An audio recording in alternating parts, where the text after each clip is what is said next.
আমাকে উড়তেই হবে, আমাকে উড়তেই হবে। যত কষ্টই হোক আমাকে উড়তেই হবে। এটা তার স্বপ্ন ছিল। তার স্বপ্নে বাস্তবে রূপান্তরিত করতে হবে। অন্যদিকে তার বন্ধু তাকে উৎসাহিত দিছে। তা রাজকুমারকে বাঁচানোর জন্য তাকে উড়তেই হবে।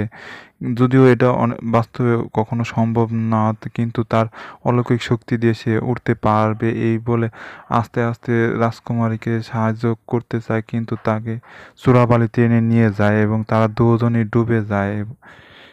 কামলু অজ্ঞান হয়ে থাকে, টিয়া পাখি দিয়ে তাকে জাগায় এবং সে দেখে রাজকুমারী আর উট চুলাবাড়িতে আটকে গেছে, ডুবে গেছে। সেখানে সে দেখে অবাক হয়ে অনেক আতঙ্কিত হয়ে পড়ে এবং রাজকুমারীর পিতা চলে আসে এবং সে অনেক অদ্ভুতভাবে মুমূর্ষু হয়ে যায় এবং সেখান থেকে হঠাৎ করেই উট পাখিটি উড়তে পারে এবং সাথে সাথে রাজকুমারীকে নিয়ে সেখান থেকে বের হয়ে যায় এবং তার বন্ধুরা অনেক আনন্দিত হয়ে পড়ে এবং তাকে উৎসাহ দেয়, তুমি এখন উড়তে পারো।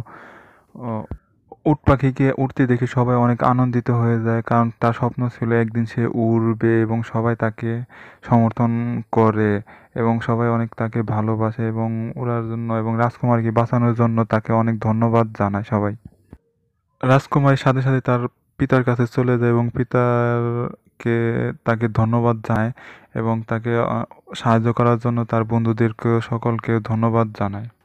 টিয়া পাখিটি তার রাজকুমারীর নেকলেসটি ফিরিয়ে দেয় এবং তাকে ধন্যবাদ জানায় এবং সবাই মিলে অনেক আনন্দ উৎসাহ করে এবং হঠাৎ করে ঘূর্ণিঝড়ের মতো এক ঘূর্ণি উপস্থিত হয় সেখানে। তারা সেটাকে ম্যাজিক ম্যান জাদুকর সেখানে উপস্থিত হয়ে যায়। এর কারণে রাজকুমারী তার কারণে রাজকুমারীকে তারা বাঁচাতে পেরেছে।